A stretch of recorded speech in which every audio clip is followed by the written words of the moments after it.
Senator Ananda-Rajah. Thank you, Deputy President. Deputy President, yes, Australia does import most of its fuel, 90% or so. But you know what else Australia imports? It imports around 90% of its pharmaceuticals, its medicines. And yet I don't see Australians rushing to their nearest chemist and clearing the shelves of statins and antihypertensives and diabetic medications or antibiotics. What we are seeing here is extremist fear-mongering being whipped up by the coalition. It is the height of irresponsibility to be doing this. Australia is a fuel-secure nation, just in the way Australians are still receiving their medicines when they go to the doctor or they go to a hospital or they go to a clinic. Australians can continue to receive their fuel, provided they do not panic buy, provided they do not listen to the fear-mongering being propagated by the coalition, who have the hide to stand there and criticise us when, in their term of government, they sat back while 4 out of 6 refineries in Australia shut down. So, Australia is connected to a global economy, and with regards to fuel, our supply chains are secure and they are stable. In fact, don't take it from me, take it from industry. Industry has been able to fulfill its contractual obligations. That means that they are meeting their contracts to the people that they are needing this fuel. But what we are seeing around the country is panic buying being whipped up by the coalition. And as a result, we are seeing some local pockets where fuel is running low or running out. But I would say to Australians, our fuel reserve is the highest it has ever been in 15 years. And that means that we currently have 36 days of petrol, which is 1.56 billion litres of petrol, and we have 32 days of diesel, which is 3 billion litres of diesel.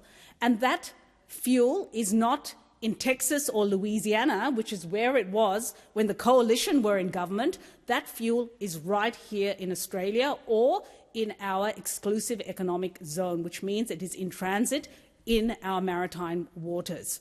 Okay? It's actually set up in Geelong and Brisbane. That's where our fuel is. Okay? Not in Texas, which is what happened under the coalition. They failed to mention that in their narrative.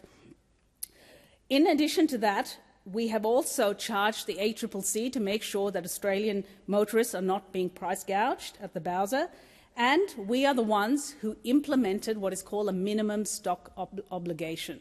That means that refineries are obligated to hold a minimum amount of fuel right here in Australia.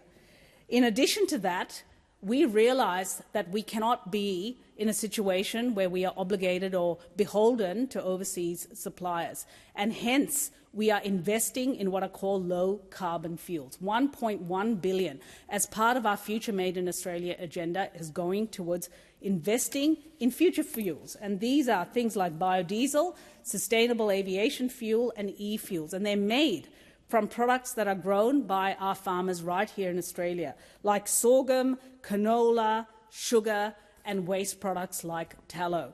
So that is one way we are diversifying. But the other things that we're doing also is investing in electrification of our transport grid.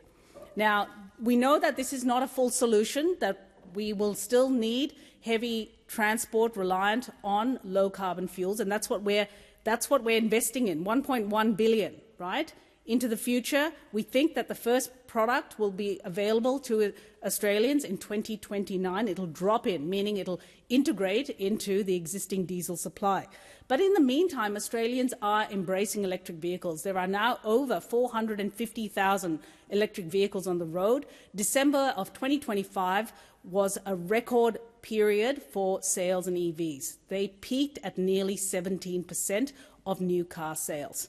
So Australians get it. They are taking their energy destiny into their own hands. And why not? When 1 in 3 have solar panels, including Senator Canavan and Senator Hanson have now adopted solar panels, why wouldn't they take advantage of this abundance of free energy that is bearing down on us? In addition to that, over 265,000 Australian households have now put in household batteries. So this is how we strengthen Australia's energy resilience. Senator